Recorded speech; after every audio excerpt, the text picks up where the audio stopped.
A very good afternoon, everybody, and a special welcome to our speakers of this afternoon.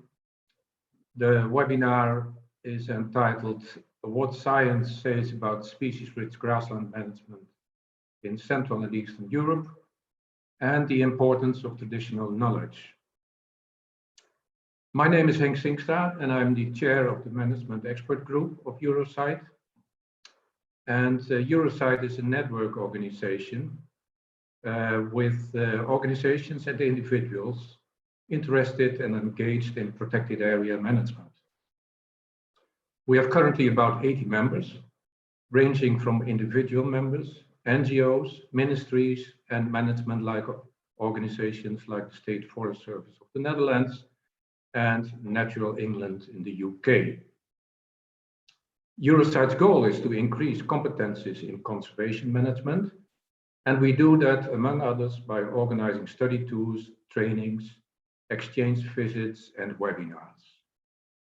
The Eurosite Management Expert Group is, among others, responsible for the Management Toolkit, which provides information for site managers on issues related to site management. And we hope to include a chapter on conservation grazing and grassland management in our toolkit soon. The recordings of this webinar and of the other webinars will also be included in the toolkit at some point. Other topics in the toolkit include stakeholder involvement, setting up a monitoring scheme, and the use of management planning cycle in protected area management. This webinar is the last in a series of 3 on grazing and grassland management. In our webinar last week, we discussed the discrepancies between the Common Agricultural Policy and conservation grazing. In the spring of 2023, there will be a study tour during which various grazing sites in the Netherlands will be visited, with a follow-up later in 2023 with a study tour to Poland.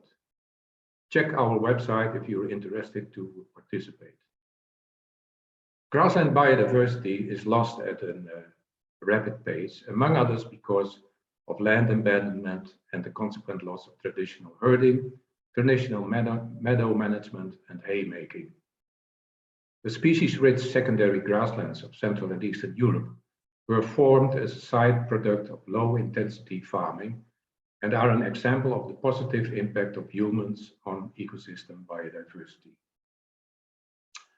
The main driver of the loss of these habitats are socio-economic developments, which lead to small farm holders not being able to compete with bigger farmers. The question is how to revise this trend and how to stop the loss of landscape and biodiversity.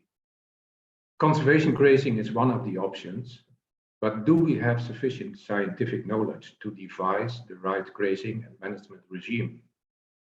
What impact do sheep, horses, and cows have on vegetation? And what is the impact on soil organic matter? And what is the best grazing pressure? And do we go for all year-round grazing or seasonal grazing?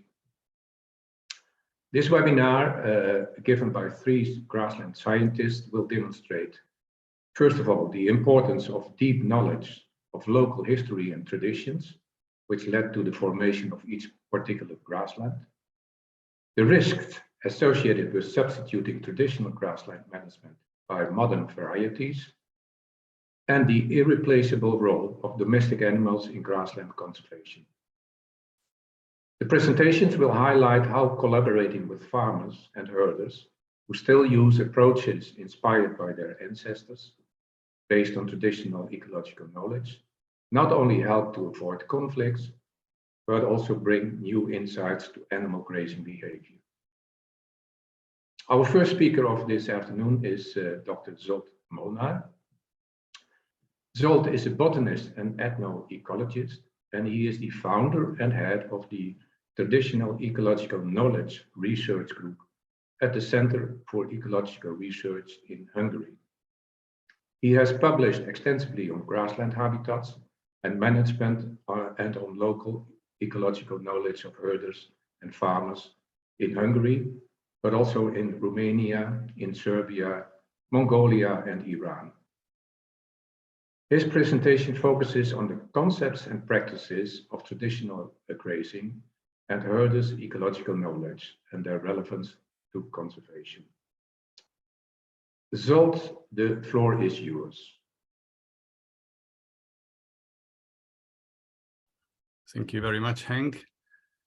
Thanks for the invitation, and I look forward for this interesting seminar.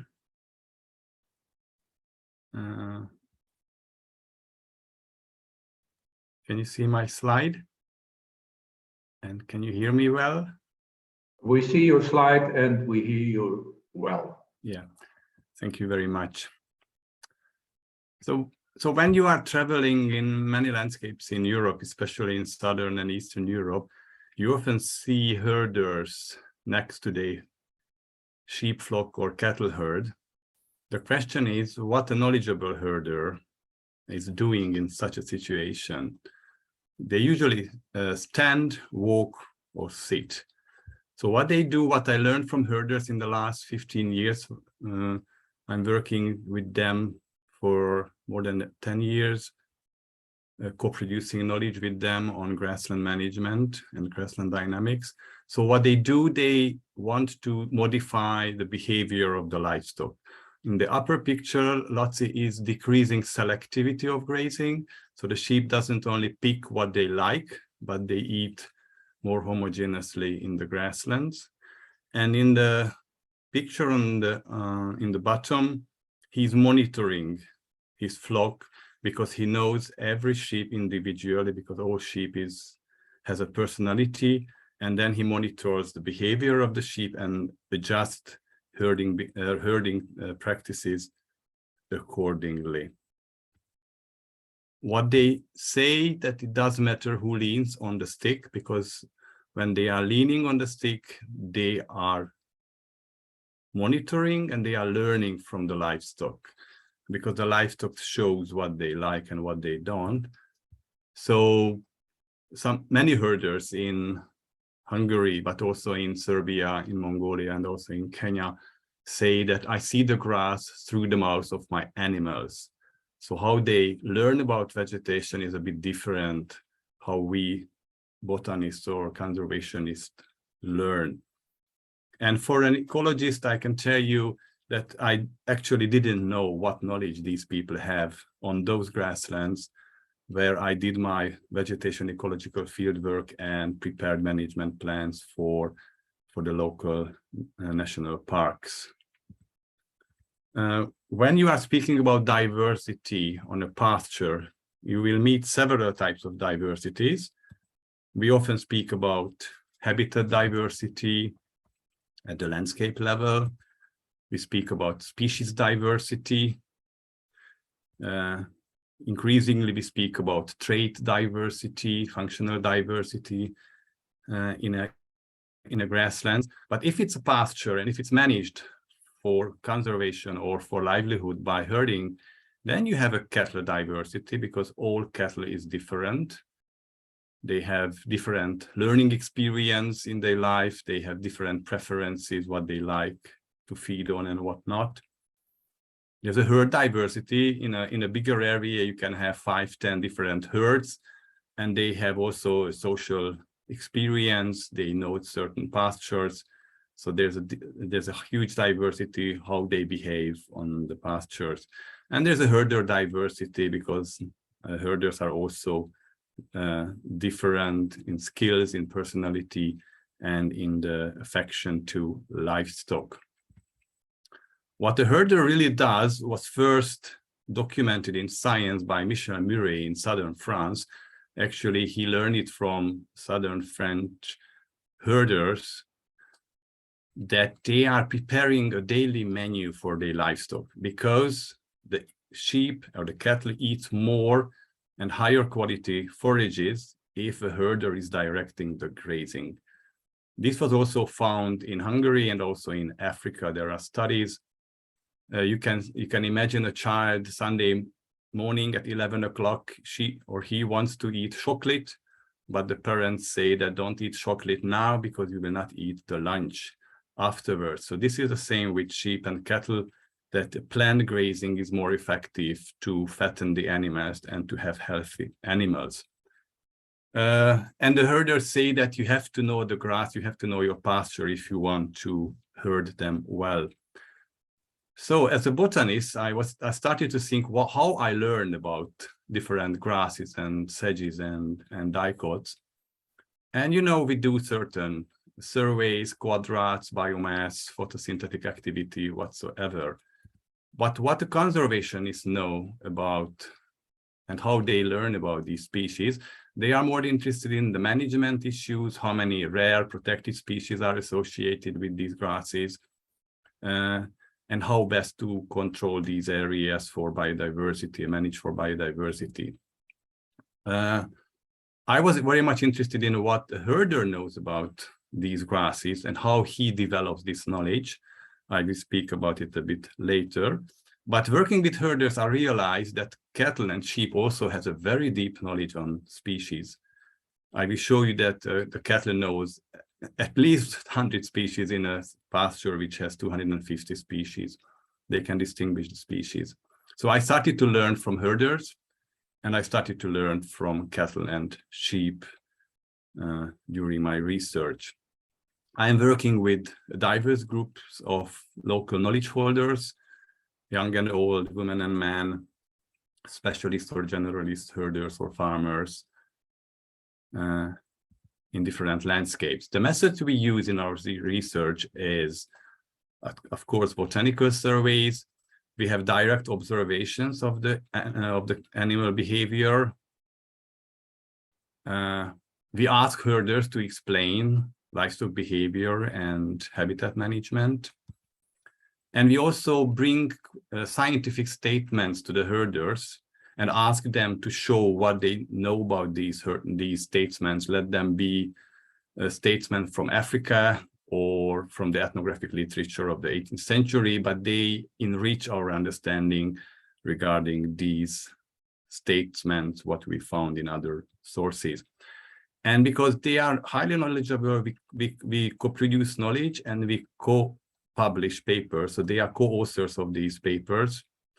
And to let them know what is in the paper, actually we do an interview not only during the research, but also during the writing phase. Sentence by sentence, we discuss the results and discussion sessions with these 2 or 3 herders. This is just one single slide because the time is very limited. What people know, herders know about different species. They distinguish about 200 species in a landscape, and they can speak about most of them quite deeply. This is the story of Festuca pseudovina, or just a very small section of the knowledge. If you are interested in, we can discuss it later. And they keep arguing that they have to be knowledgeable about nature and livestock to be a good herder. Visual observation actually helps bridge botanical understanding of a pasture and herders' knowledge, because then we have common experience with the herder in the field. I show you 3 seconds in a slow film about the knowledge of the cattle. So they are feeding now on Molinia, and here you can see the next bite will be a Genista tinctoria shoot. And the cattle is starting the bite. And then this plant, this is a legume, but I've never seen it eaten in this pasture. I'll show you again. So there are some legume species that are not preferred and not even eaten by cattle, and Genista is one among them. But what we don't know how this cattle actually decided. What was the information for her not to eat this shoot? Was it a smell or a taste or visual signals? Because animal livestock scientists work usually on very species poor secondary grasslands with 2 or 4, maximum 8 species. So on species-rich grasslands, we have an extra limited knowledge how cattle behaves. And that's what we realized some years ago. And with this herder, János Máté, we made a several years long study where we observed cattle behavior on several species rich pastures, and we produced a paper in Journal of Applied Ecology with this guy. So this study was co-designed with the herder. We did the research together, and we actually came to the conclusions together. And this is just 2 slides from this research. We found 10 different behavioral elements, how a cattle approaches the grass or any plant individual. So can step for it to eat it, or turns the head, but most often they just stop and eat certain species, or there are species that are only eaten together with a more tasty one. There are species that are only picked, like some medicinal or poisonous species. And there are 5 cases where they finally will not eat the plant. And what you can see that the cattle is very efficient. What they don't like, they avoid. They don't touch, they don't smell, only in very rare cases. So what we can say that probably the cattle can distinguish. So in this pasture, we had more than 250 species, but I have enough data only for 117 species because I only had 33,000 observations. So the rare species were not observed in a relevant sample size.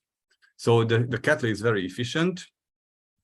And this is just a summary graph of the 117 species, the proportion of different behaviors. And what you can see that there are many species that are both eaten and avoided. And the mistakes the cattle doing is less than 0.5%. So eats or avoids. That's the story. And what we learned together with the herder and with other herders, that the herders consciously modify the desire of the cattle towards different species and species groups. They slow and stop and redirect the herd in this patchy environment, partly to increase intensity of less desired patches and to decrease grazing selectivity in heterogeneous swards. So they go for a more homogeneous grazing, not leaving there the weeds of the pasture, which would stay there if there is no herded grazing. This conscious management of the herd has many conservation benefits. You can avoid under and overgrazing, of course, in the herder's term. So under and overgrazing means something else for a conservationist, botanist, and the herder. You can achieve targeted removal of weeds, litter, bushes, competitive plants, and invasive species, but also it depends what the herder would like to remove from his pasture. There are other studies we are doing in different landscapes and with different types of herders in Hungary and Serbia. This is a pig pasture, free-ranging pig pasture with no grasslands, only forests, oak forests, and marshes. And the conservation problem here is that these pastures were abandoned and marshes were overgrown with sedges and other tall herbs and bushes. So we studied a gradient of pig grazing intensity gradient. And again, we worked together with knowledgeable svinyars, so pig keepers in the forest, like Milutin Ajvatovic. And we observed the actor, the pigs in the marshes and in the forest. We made hundreds of relevays and other botanical surveys. And this is one of the managed habitats. It's a marshland. Without pigs, this would be a homogeneous car extent. And today it's a very rich, has very rich flora of Nonociperion species, so mud specialist. And if you look at this photo, I don't know any other place in Central Europe where these 3 extra rare plants occur together in high abundance. Also in Germany and Hungary, these species were often connected to pig pastures. And of course, they produce food from,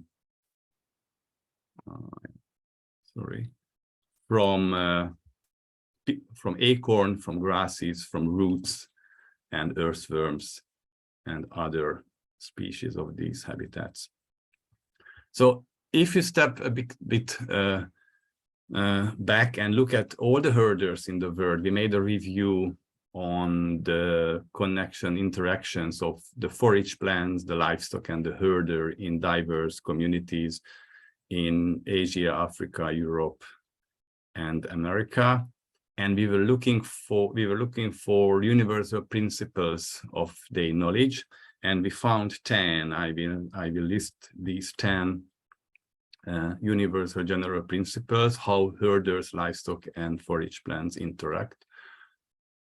So as you have seen, herders have a livestock-centered perspective of the plants of the pasture, and they do reciprocal learning. They are teaching the animals where to graze, and they are learning from the animals.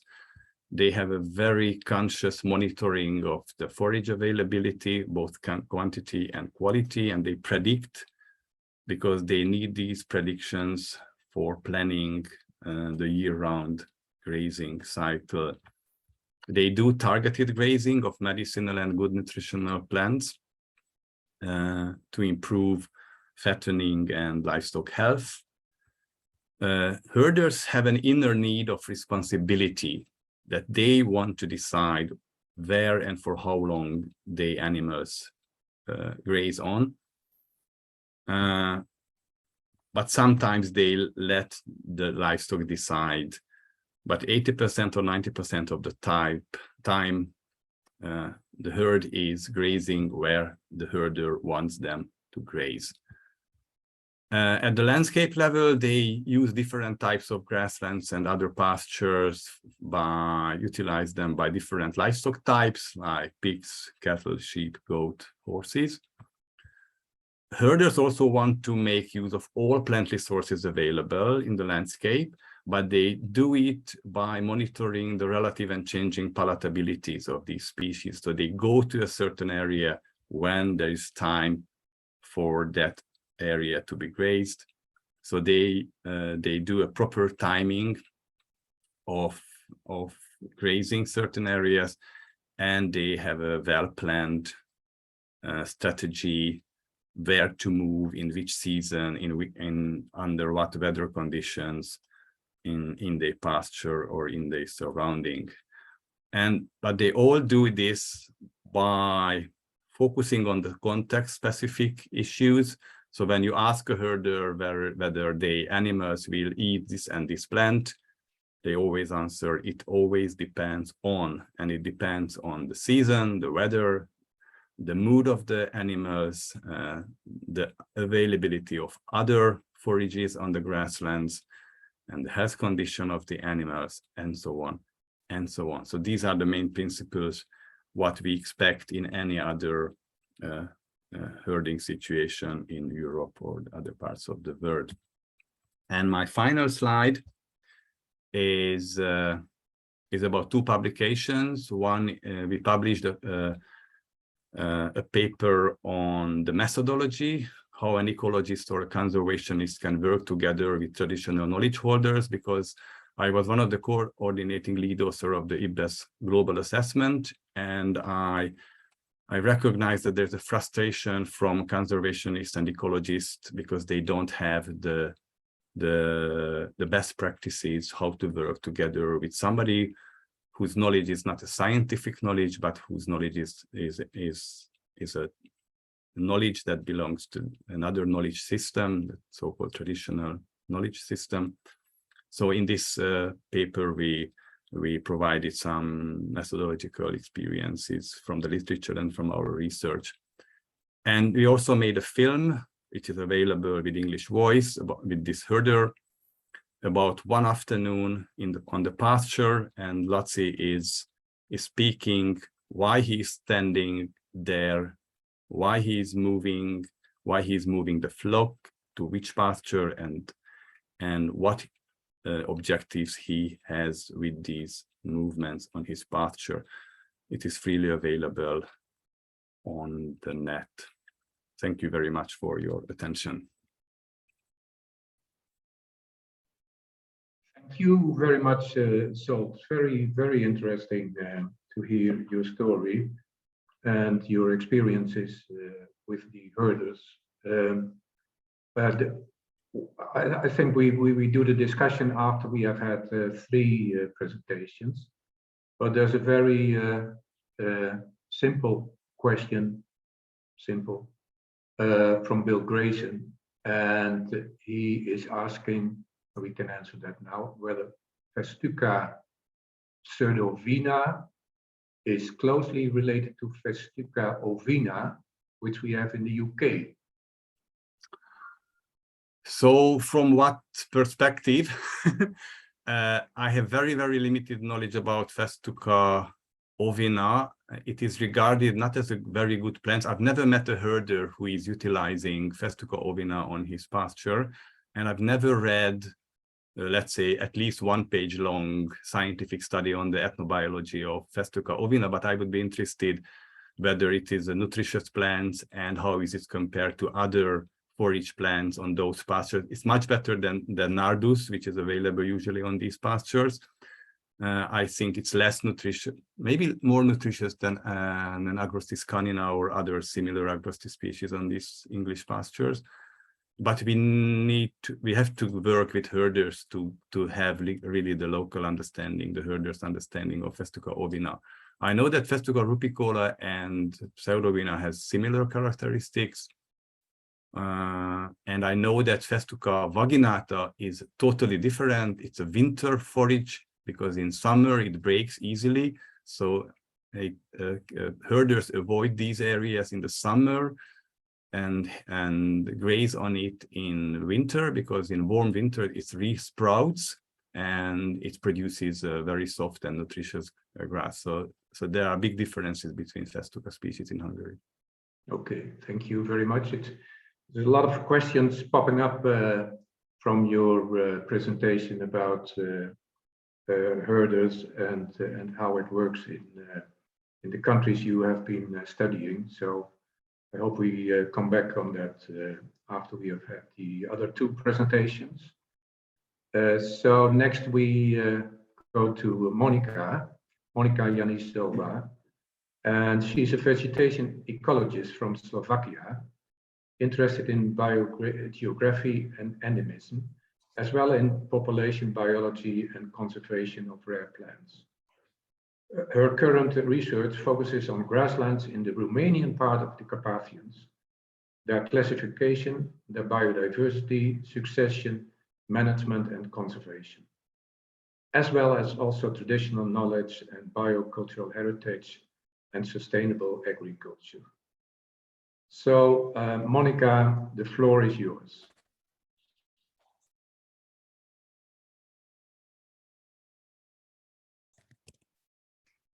Thank you very much also for invitation and space to talk about this topic.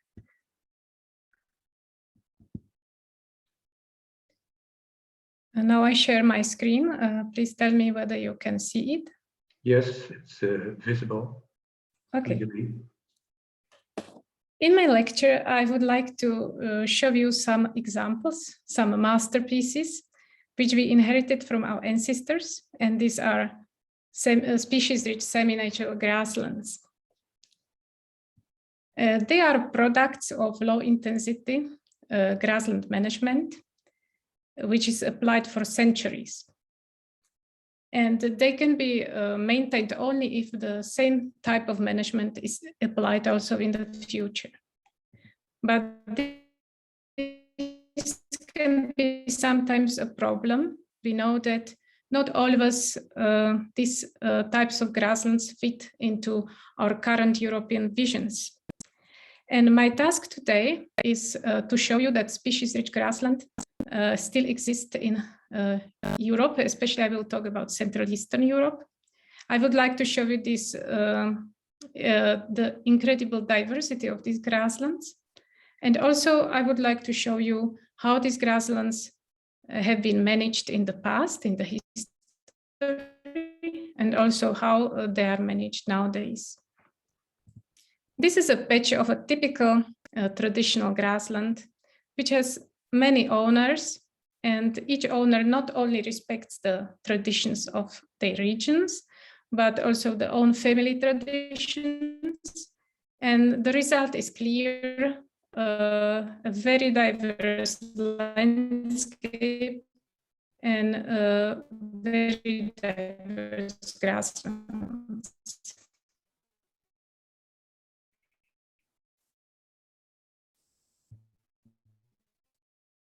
In traditional clear, such as a meadow or a pasture, very frequently you can find different combinations of management practices. For example, almost each meadow is also grazed. And in some villages, each patch of land was once already ploughed. So almost each meadow was a field in the history, and opposite is also true, that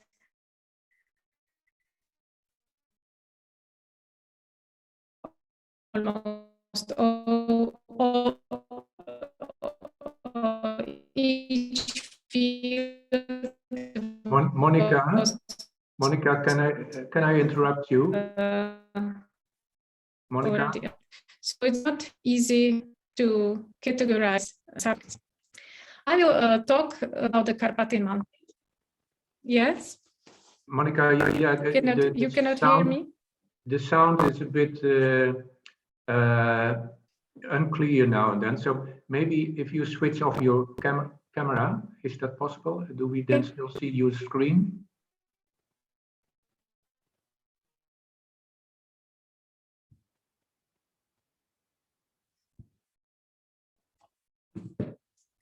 Sorry.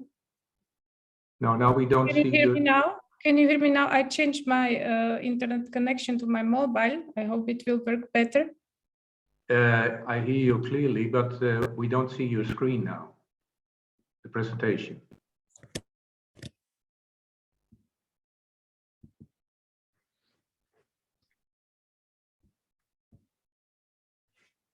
Okay. Yes. Our study area are the Carpathian Mountains, and I will talk about Carpathians in my presentation, where we studied 38 villages in 8 different countries. And along with the botanical and ecological survey, we also collected data about management of these grasslands. So we asked the owners, their neighbors or local people. We made the outdoor, but also the indoor interviews. And we were really happy that professional anthropologists helped us, because they usually know what to ask and also how to ask.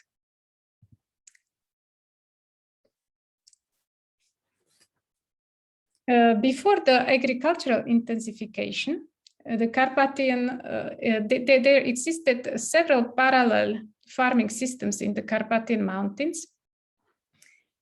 And all of these systems were somehow connected with dairy farming of the Carpathian type. It is with the movement of flocks of domestic animals across different locations and across different agroecosystems. As an example, I can show you 2 examples of these farming systems. They are historical farming systems. One we can call short distance transhumance. This has developed in the vicinity of high mountains, where animals, all types of livestock, spend spring and autumn in the vicinity of villages. But for summer, they migrated into the high mountain pastures. Another example is the local agricultural pastoralism, where the animals stayed around the village throughout the year. So there were different land use types in the vicinity of each house, which were divided by fences to avoid animals to enter and make some harm to hay and crops.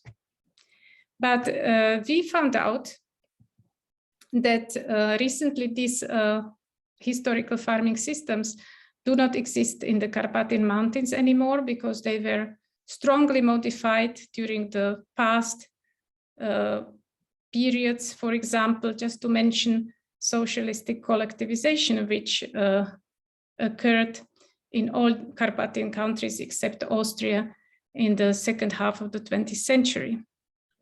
But in spite of that, many traditional grassland practices survived and are still applied, and there is a lot of traditional ecologic knowledge maintained in the Carpathians. We tried to evaluate where the traditions were maintained in the best form up to nowadays, and we prepared these maps based on our field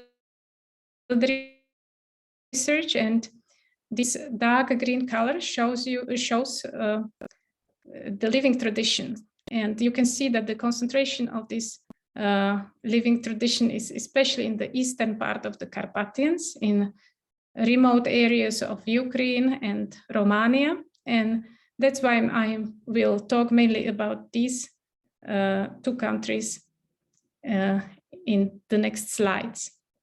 And I would like to show you especially these three villages, which I selected based on their extreme species plant diversity at small scales. And these are Lopatar, Moldovița, and Ponoara. Lopatar is a village located in the at the eastern foothill of Eastern Carpathians in the county Buzău. And grasslands in Lopatar are extremely colorful and very species rich.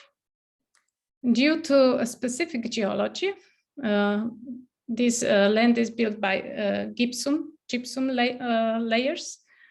There is very bad accessibility to different regions, and therefore also mechanization is not possible. And that's why also most of these meadows are cut by hand. And the local people are really experts in cultivation of meadows.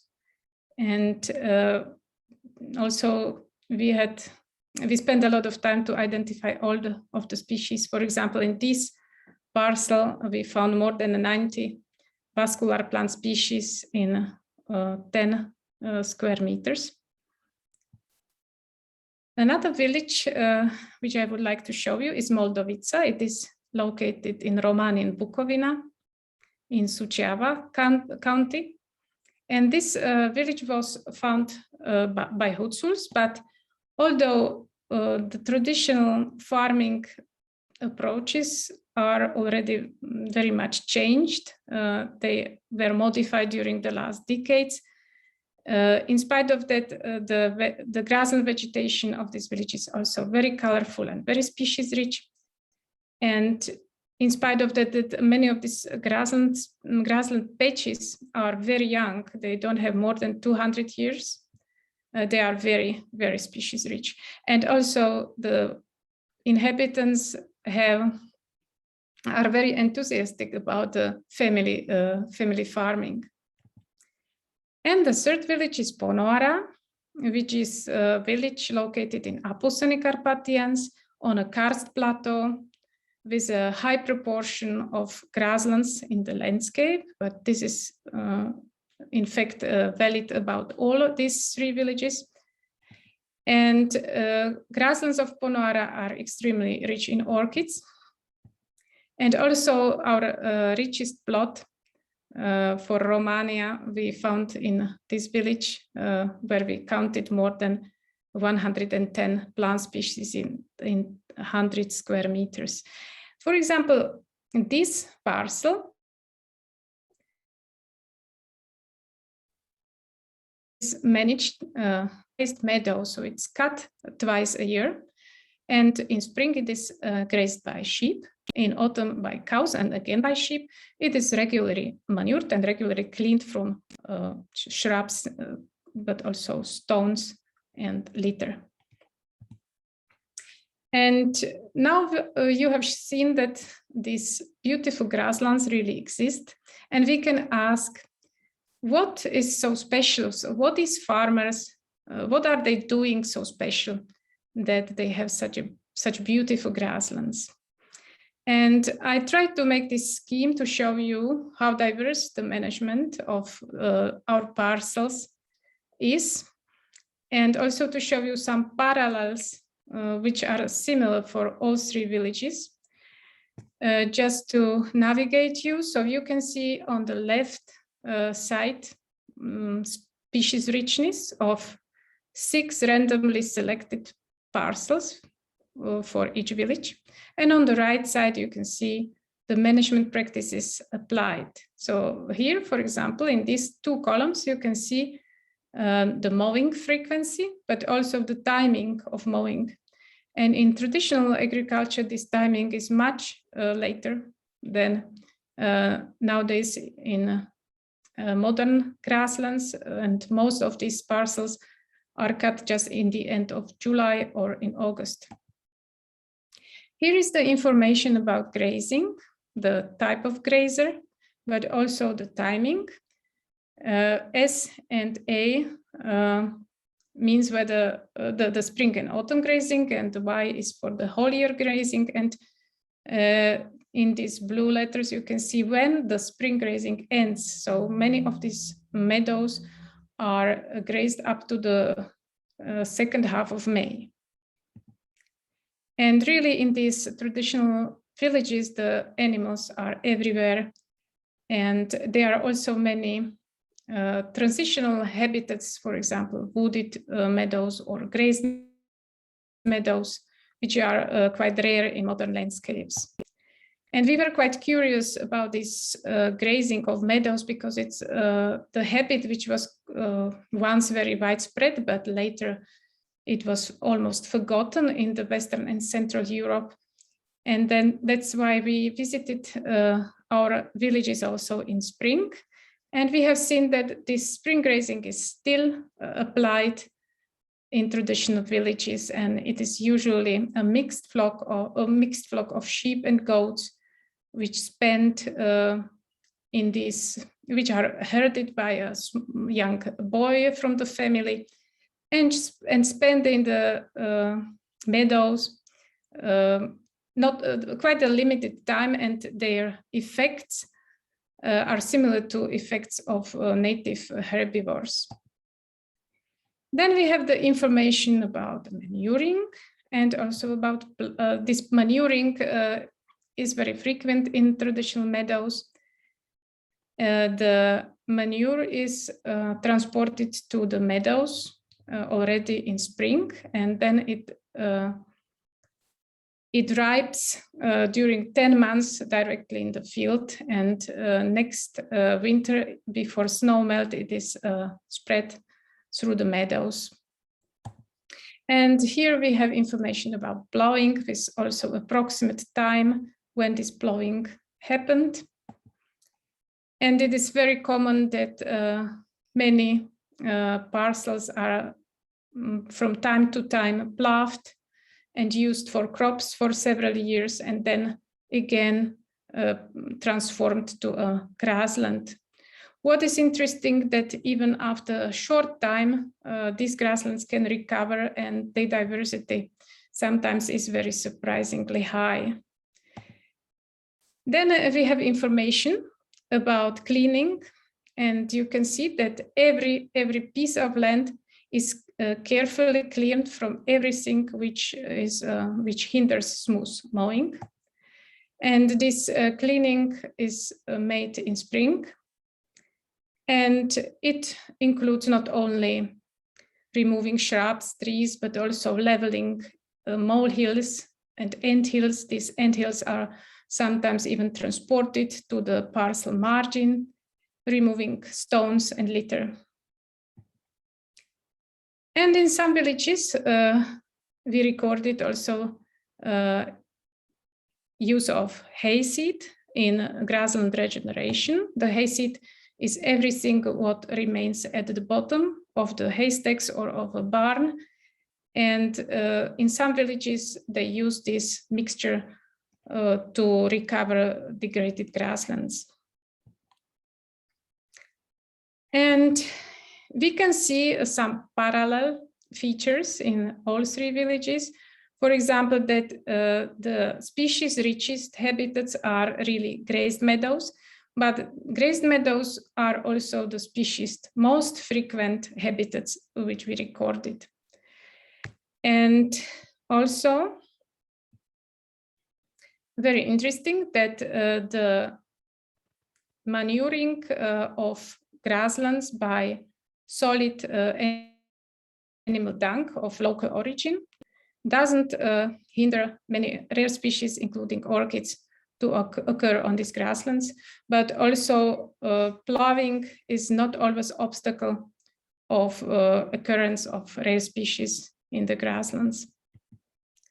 So why this traditional landscape works so well and supports such a high biodiversity is surely not only the question of their management, but it is also the question of the context. So this landscape is in general very diverse, and the processes which we still don't know very well are operating in such a way that they support high biodiversity. But we were also curious about the farmer's view, because at the moment we worked at the level of the villages and at the level of the parcels. But then we wanted to also to know how the farmer decides about the management and what are the arguments he uses in his decision process. So next study we did this year was that we concentrated on one village, Ponora, and selected 5 farmers, and then tried to make to sample as many parcels of the same owner as possible, and chose the parcels which have in general very similar natural conditions, but only differ in their management applied. And this is just one example of one farmer who has a farm with 10 hectares and 5 cows. And we sampled 10 of his parcels plus a communal pasture close to his farm for a comparison. And I ordered these parcels according to the species richness. So you can see from the first side that there are no 2 parcels which would have the same management. So this is an incredible heterogeneity in management only within one single farm, and it is not any exception in this land. So each farmer has many different parcels and each is managed differently. And in this farm, the species richest plots, those at the top, were low intensity pastures, or a meadow, one cut meadow, which was grazed in autumn. And the species poorest were either places which were regularly corralled, or so 3 times a cut meadow, or a communal pasture, which is in fact used all the time in the same way. So now a question, if we compare, for example, the meadows for which you can have subsidies in Central Europe, you can get subsidies if you cut the meadow or even mulch it. But even if you omit all these other management practices which belong to a certain regular standard in the history. And we are sometimes quite surprised that the species composition and structure of such managed grasslands is completely different from the traditional grasslands. And the reason is very easy. It's because the recent grassland management is very much different from the historical grassland management. And the most striking difference, in my opinion, is the role of domestic animals, which is very underestimated in modern nature conservation, and which should be studied in the future more intensively. And in the end, I would like to say that I wish that animals return to our meadows, and that also the traditional farmers and the animals will be supported in such a way that they can survive. And I would like to thank the grants. Without their support, our study would not be possible, and also to my colleagues for help and nice pictures which they delivered, and also you for your attention. Thank you. Thanks a lot, Monica. It's very impressive to see the results of your research. Apart from the fact I'm always impressed by the pictures of the Carpathians, which is such a beautiful landscape, but also your findings are very impressive. And it seems that some of your findings are kind of opposite what we believe here often, is that you should not plow grasslands. They should remain a grassland forever and not interfere too much. And also that, also the use of dung in grasslands is sometimes debated here, whether that is correct or not correct. Myself, I was also interested, you're a botanist, of course, but what the impact would be on birds and on animals. But maybe that's for another research. We'll come back on these questions in the discussion after we have also heard Maya's presentation. So I would like to call upon everyone to ask questions in the Q&A, which we can come back on during the final discussions. So we'll now go to Maya, the presentation of Maya. Maya is a researcher at the Center of Biosystems within the Biosense Institute of Novi Sad, Serbia. And her research about biodiversity conservation of semi-natural open grassland habitats is mainly in Serbia. And in her presentation, she will focus on the state of the vegetation of Serbian grasslands as a result of grazing and non-grazing management practices.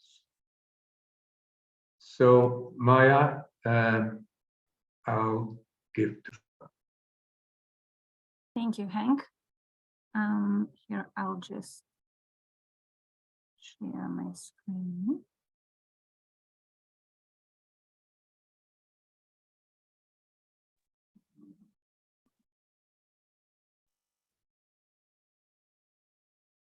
So is this visible? Is it okay? Yes, perfectly okay. Good.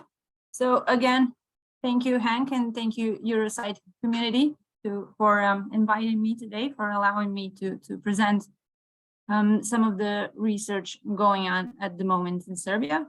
Hello, everyone. I'm Maya Arok. As Henk said, I work at the Biosense Institute in Novi Sad in Serbia, but I have to say at the beginning, my presentation will be a bit different from the previous two because I'm an ecologist, and only since very recently have I been working with botanical data. Most of our work regards this little animal that you can see on the title slide. It's called the European ground squirrel, and I will come back to it in a little while. But first, let me just put things into kind of a context for you. So Serbia is a southeastern European country, very obviously divided by the Sava and the Danube rivers into, let's say, two regions. The northern one, the one where I actually work, is called Vojvodina. It's an administrative unit within Serbia. It's the Pannonian flat lowland, so northern part of the country. The rest of the country, central and southern parts, are more hilly and mountainous, and they belong to the Balkan Peninsula part of the country. And as you can imagine, because of that diversity in latitudes, there are many different habitats, and generally biodiversity in Serbia is considered to be quite high. So here you can see number of species and number of communities in the Serbian vegetation.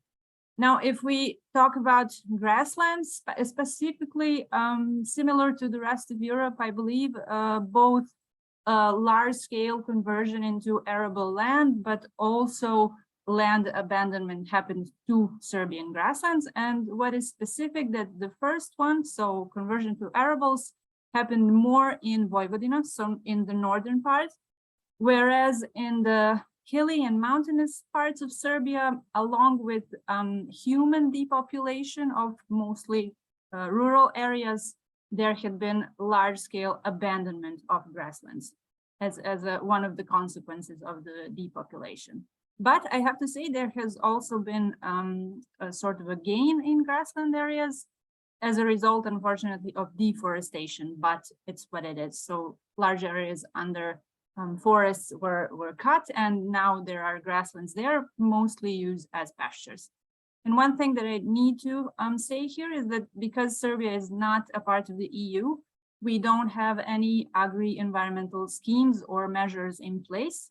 And there is no, let's say, countrywide systemic way of incentivizing farmers to do any type of nature-friendly or grassland-friendly farming. So this is where we try to think of ways how to do that and how to better the state of Serbian grasslands. So, as I said, most of my work is, because of those practices from the past, we are now currently at about 5% of Serbia that is covered by grasslands, and about a quarter of that number is in Vojvodina, where I work. But still, Vojvodina is predominantly an agricultural area. And this is something that we have to take note of, because yes, our main goal is to conserve and better the state of grasslands and grassland-related biodiversity, but we always have to have in mind that food production cannot stop. It's simply the most important land use type in Vojvodina. And what is specific about the area is, number one, we have different types of grasslands here. Depending on soil types and other factors, there are probably the most notable steppe remnants, which were once a part of the larger Pannonian steppe. But there is also saline pastures, mostly in the east part of Vojvodina, called the Banat region, because saline soils are less productive than other types of soils. Luckily, most of our grasslands that are somewhat preserved are located especially there, because there just isn't any point in plowing saline soils. So we have some left grasslands there that are now used as pastures. And there is also sandy grasslands in the north on the Serbia-Hungary border, stretching into Hungary as well. And again, in Banat, in southern Banat areas, there are large areas of sandy grasslands. But still, because a larger part of Serbian grasslands are, and that's maybe a specific here, are state-owned, these are not private-owned parcels.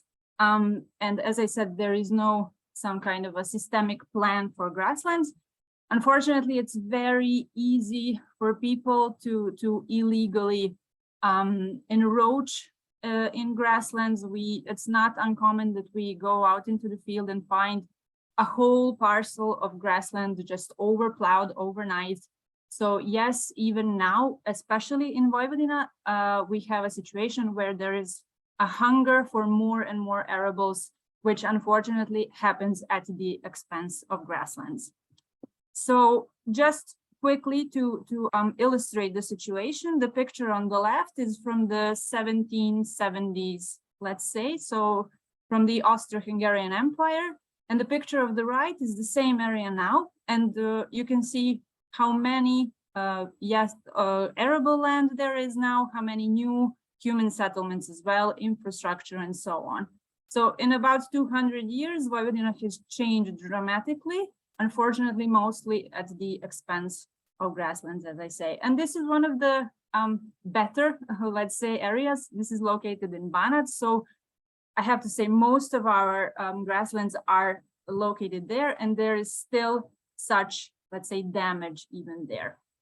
So a few of the examples of our research at the Institute. This is work done by my colleague Dušanka Vujanović from a few years back. So it's a specific example of a pasture which is characterized as a forest steppe locality. And the forest steppe was basically the dominating type of habitat and dominating ecosystem in Vojvodina in the past. And the site is located on an island in the Danube River, as you can see down on the bottom. It is a part of a protected area as well. And it is used as a grazing spot for about, I think, 2,000 animals, both horses and cows, sheep and pigs and so on. But even though, as I said, there's 2,000 animals there, the picture down on the left, so here, you can see by the intensity of this red color how much loss of natural grassland communities there still is present there.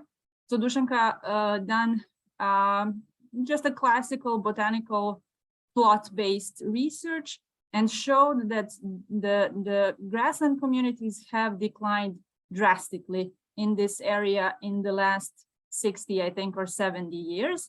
Whereas in the past, all of this light brown, light orange area was typical grassland communities, even with the present Marsilea that Zsolt mentioned in his presentation. Now all of the darker brown that you can see here in the picture is a shrub vegetation. So unfortunately, and even though they looked at a number of factors, grazing was the one that proved to be the most important factor in an ecosystem like this that maintains such typical grassland communities. And a little bit more of what I do. So my colleague Tijana Nikolić and I try to, in Vojvodina setting, as I say, to take everything that we have at our disposal, anything that slightly resembles natural or semi-natural ecosystems. So yes, grassland, but as well organic farming parcels, field margins, field roads. So anything that can act as a somewhat natural ecosystem, and try to find spots in Vojvodina or localities or areas that are of special interest to us, that are specifically important for grassland conservation, and to give managers of those areas or the country and institutions inputs on how to conserve, revitalize, and improve those kind of states. And we do that by using the European ground squirrel, as I said, the little cute animal on the picture there, which besides of it being very cute, is used as a flagship and an umbrella species for European grasslands, because it's a European endemic and unfortunately also endangered throughout the entire range in Europe. And so it is in Vojvodina or in Serbia as well. And on the picture, the blue squares on the upper left show the historical range of European ground squirrels. So basically, if this is the historical range of European ground squirrel in Vojvodina, that is also the historical range of grassland in Vojvodina. And this is not the case anymore. On the down left, this is what we are dealing with now. So the yellow squares here show you the current distribution of ground squirrels in Vojvodina. And what we tried to do, or what Tijana tried to do in this paper from a few years ago, is that comparing the distribution of ground squirrels, and we went and mapped all of the populations in Vojvodina, and overlapping that with all of the protected areas, all of grassland fragments that we could find, try to distinguish, we call them conservation zones, so areas of specific and high importance to us to aim the conservation efforts into. That would also mean for us to connect all of the populations of European ground squirrels throughout Vojvodina, but also that would mean to connect different grasslands throughout Vojvodina and improve the heterogeneity of the landscape and improve climate resilience and so on. And this is just happening with small, very simplified measures throughout. And what's important to note here that all of these conservation zones, 19 of them, differ in different characters. They differ in number of ground squirrels as well. But what is common for all of them is that the more pastures there is, the more ground squirrels there is. And contrary, the more agricultural land there is, the less ground squirrel there is. So definitely pastures or traditional grazing practices are the way to go when conserving the grasslands inhabited by the European ground squirrel. And lastly, this is something that I have been working on more since last year, let's say.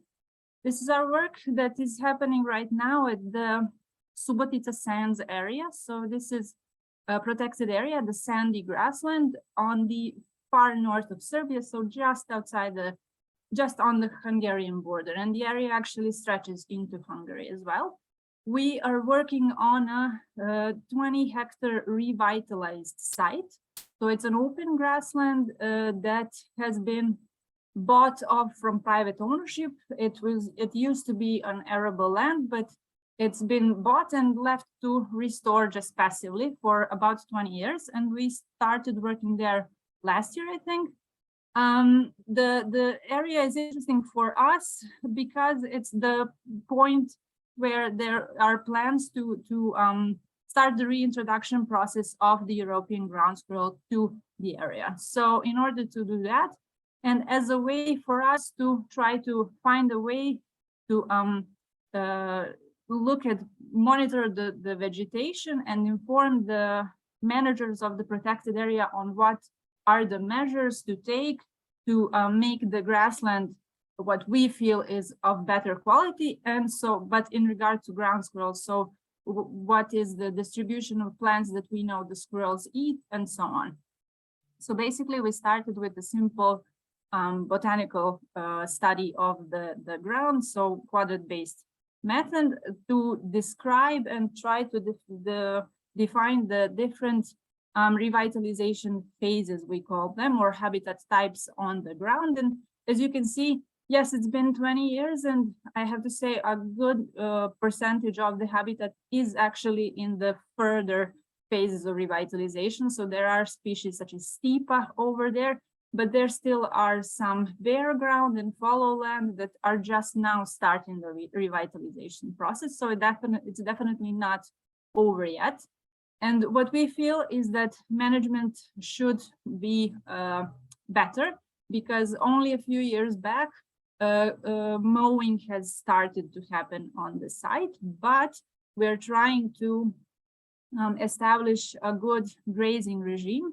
And at the moment, there are a flock of sheep grazing on the site, but the managers of the protected area have a herd of the Podolian cattle that you can see on the picture over there. It's a historical grazer of Pannonian landscapes.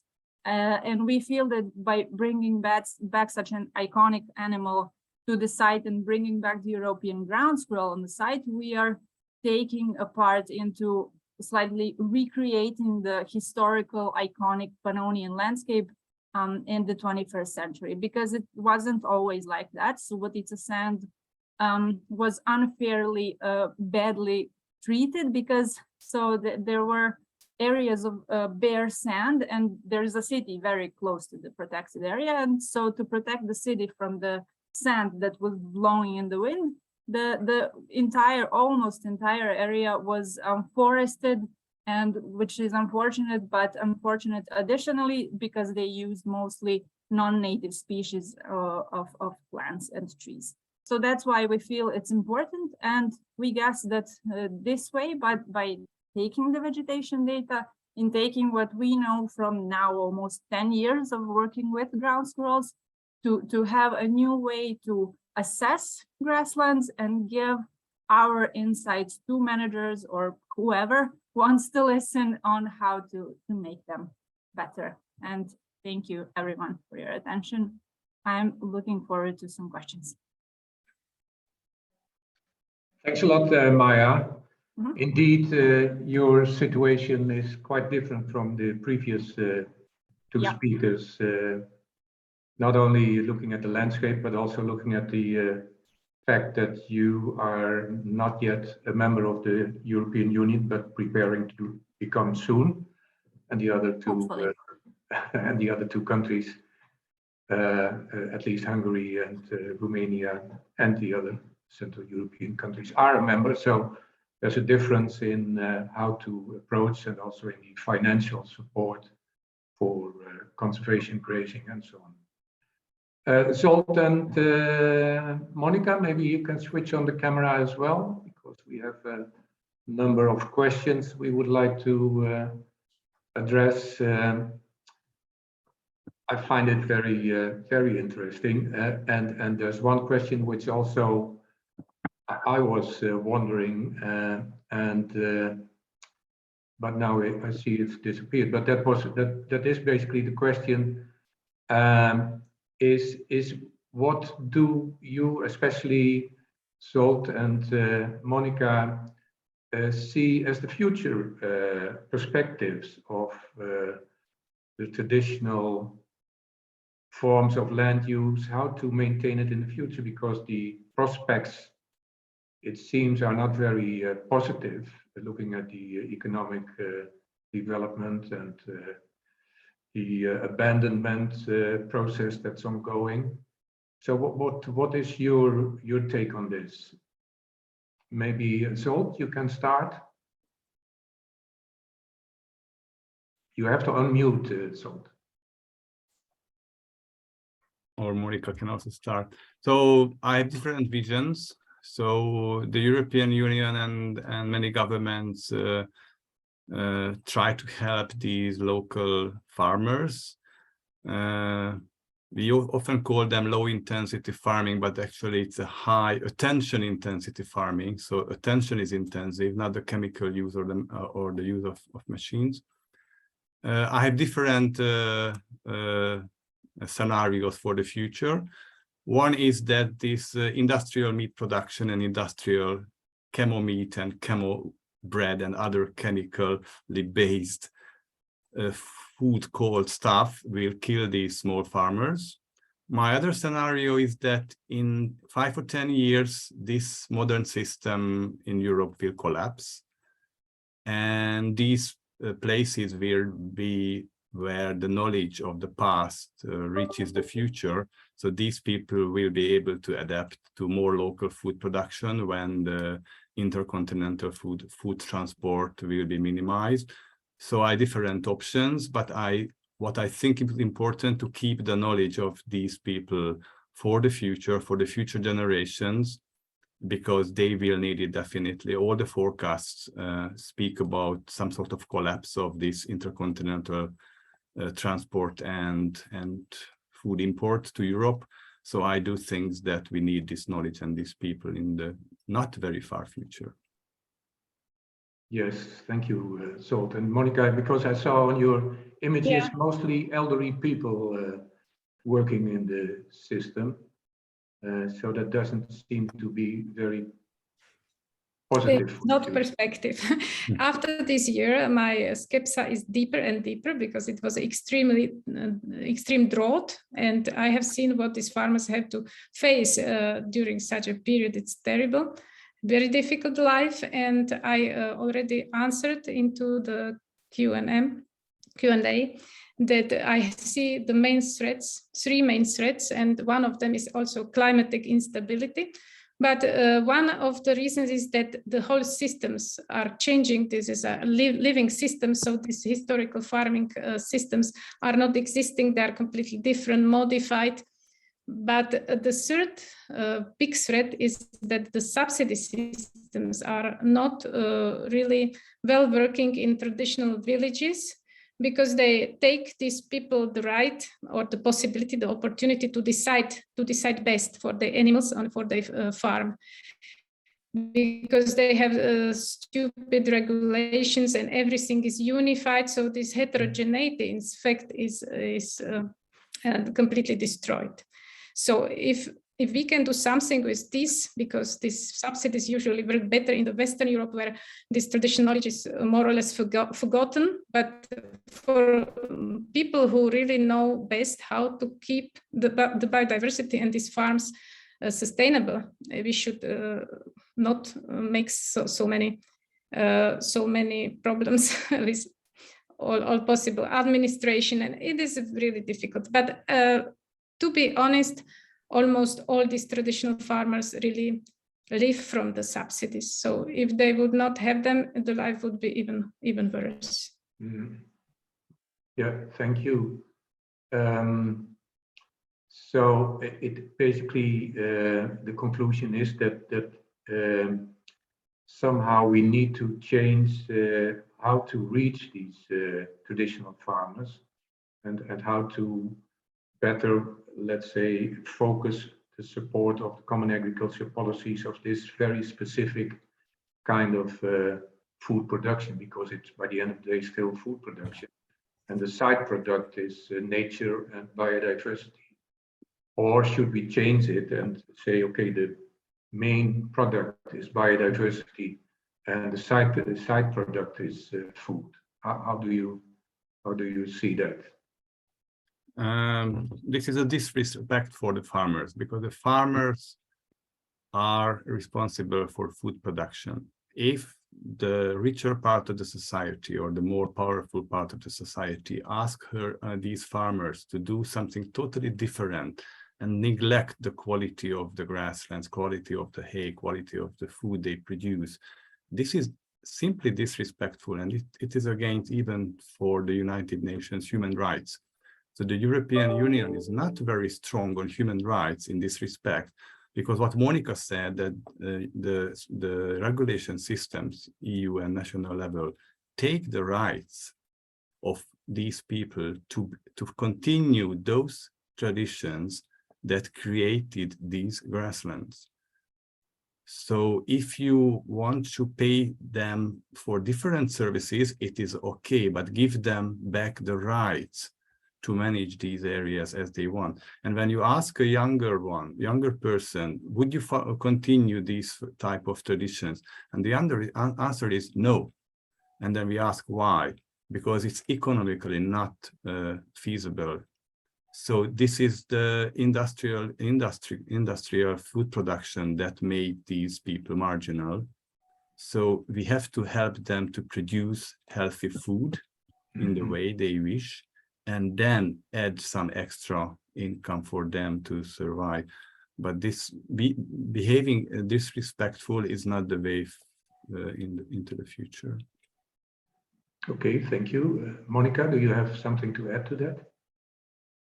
So we talked to many farmers, and it was always the problem that they cannot sell their products, so they have economical problems. If the market, local market is supported, the life would be easier for them. And it is the same that, of course, there is a big competition with these big companies. And so something like rearrangement of this economic situation could help. But it's easy to tell and not so easy to practice. Okay, looking at the Q&A, there is a question of Nathaniel Page. What is your opinion of mob grazing? Mob grazing, yeah.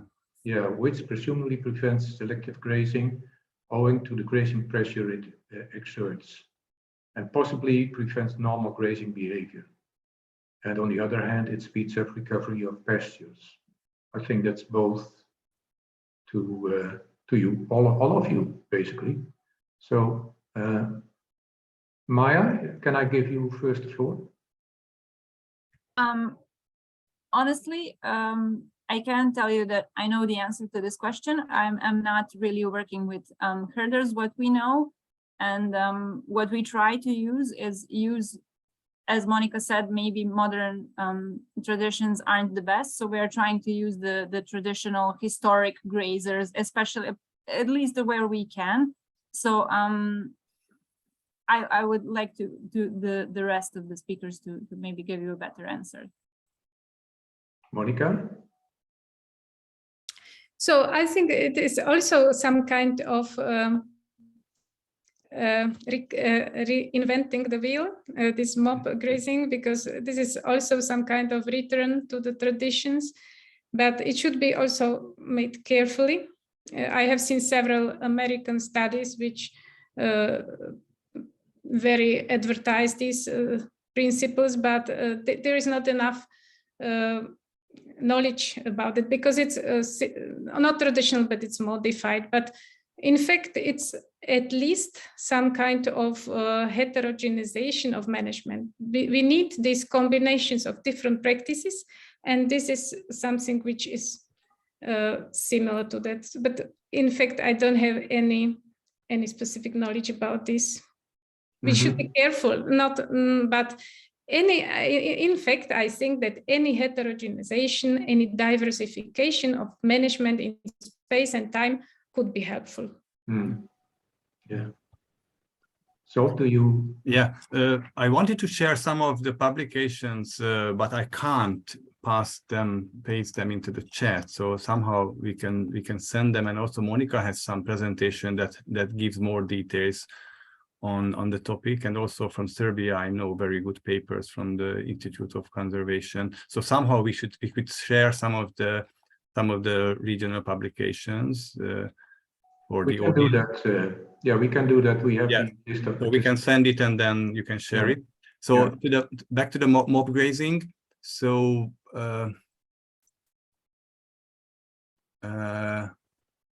mob grazing can also be practiced very differently. So all herders, when they speak about targeted grazing, then they practice some sort of mob grazing. They go there, they stop the movement of the herd and force them to eat in a small space.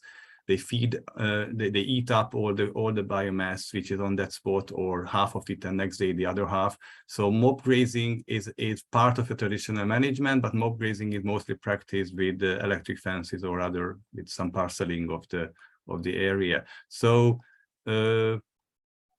and continuing with the next question to James Bennett, that if you have a conservation target on a pasture, and if you have a knowledgeable herder on that pasture, or if you invite a knowledgeable herder from somewhere and you discuss with them, okay, I want to manage or conserve this species or this patch on the pasture. What is your opinion on it? And then you can co-produce knowledge using the herder's knowledge and the conservationist, botanist, ecologist knowledge to decide about management. We are just publishing a small film on it related to Crambeta taria, which is a highly endangered species. And we invited a herder to a space he has never been to. But what he said about the management, potential conservation grazing management of that area is very useful, even for this Eurosite community. We can share this film in a week or two. So I would go for, in case of mob grazing and also in other cases, go for knowledge co-production with a herder. We also published a paper on conservation herder, who has traditional knowledge, but also understand conservation issues. Okay, so a question from my side, Salt. How many traditional herders are we talking about in Hungary, but maybe also in the rest of? In Hungary, more than botanists. More than botanists. So yeah, they are often hiding because they are not showmans. I would say that if you invite a foreign conservationist to an Eastern European country to give advice, you can also do the opposite. You ask an Eastern European herder to make advice on Western European management. Or there are very good herders in southern France, in Spain, in Italy, Greece, Turkey. I don't know the case in Ukraine, but there are many knowledgeable, I would say, herding experts. And if they are working together with conservationists, then in a couple of years, they understand each other. And also the conservationists understand the herders' intentions and objectives. And that's, I think, the way forward with conservation grazing. But the problem is, as you say, that they are hiding a bit. So it's also difficult to get in touch with them and to learn and to also support them, possibly. There are ways to do this, yeah. Okay. So Monica, a question that popped up from your presentation is that I noticed that year-round grazing results in lower biodiversity, lower amount of plant species. Do you have an explanation for that? So we already made also some analysis, and I have to say that permanent meadows, which are not necessarily grazed, are similarly rich than grazed meadows. So we cannot say that grazed meadows are richer than meadows which are not grazed, at least at larger scales, 10 or 100 meters square. But at smaller scales, everything what is great is much diverse, which is very good for the populations of the species, because the stand is denser and these plants can reproduce better, and the population can have this population rate stable. So it has a lot of advantages, and it is also not about grazing, so activity in the grassland, direct activity, but also about these indirect effects, like, for example, the producing of dung and formation of these germination gaps. And of course, this spread of seeds on fur or hooves, or many different direct and indirect effects. And I think that towards back to your question about animals, you should see how this in summer, how these meadows are rich in animals.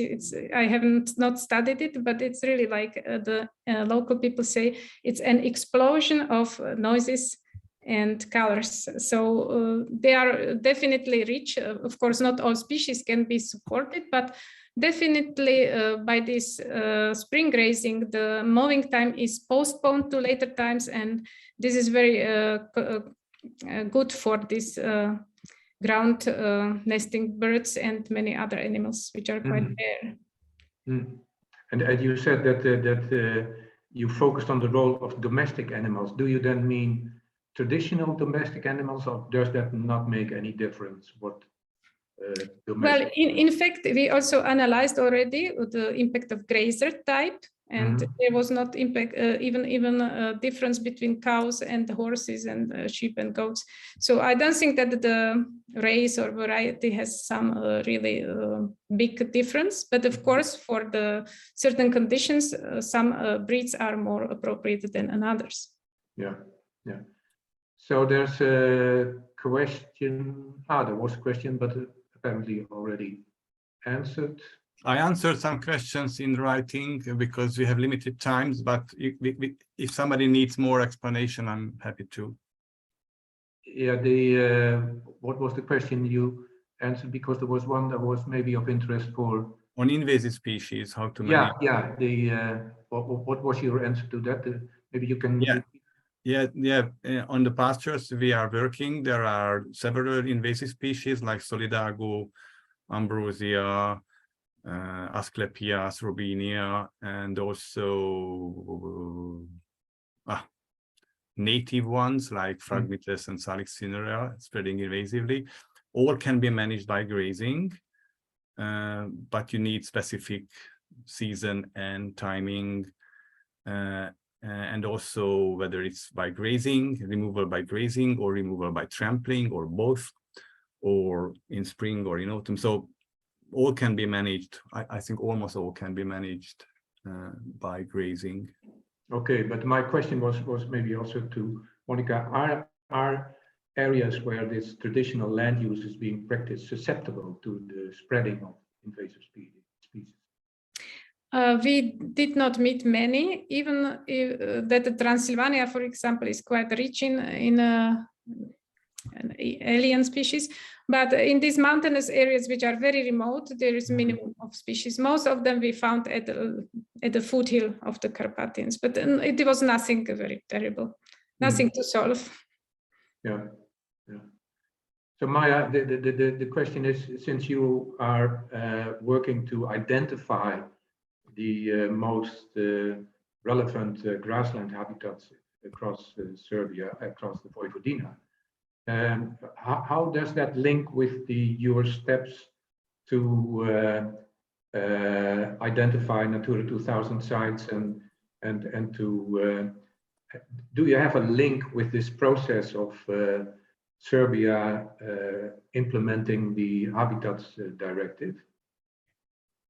We're trying to link it, and even though, for example, for ground squirrels, they are protected by law in Serbia, and the law states that it's illegal to destroy a habitat of protected species. In reality, we have very little power to stop it if we're talking about grassland. So we are trying to, for example, use the ground squirrel to identify all grasslands that, as I said, everything that we have at our disposal to be included in a Natura 2000 list in Serbia.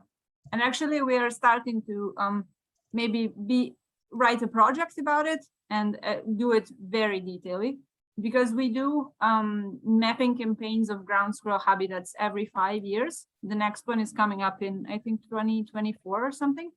So we do have a pretty good understanding on what we're dealing with and where we have grasslands and how preserved they are. So yeah. Okay, thank you. So time is we allocated 1.5 hours, and I see we are over our time already. And I think we dealt also with the most relevant questions. So yeah, we will send a list of publications that you referred to, Sultan, also Monica and Maya. If you have relevant publications, we can send it to the participants.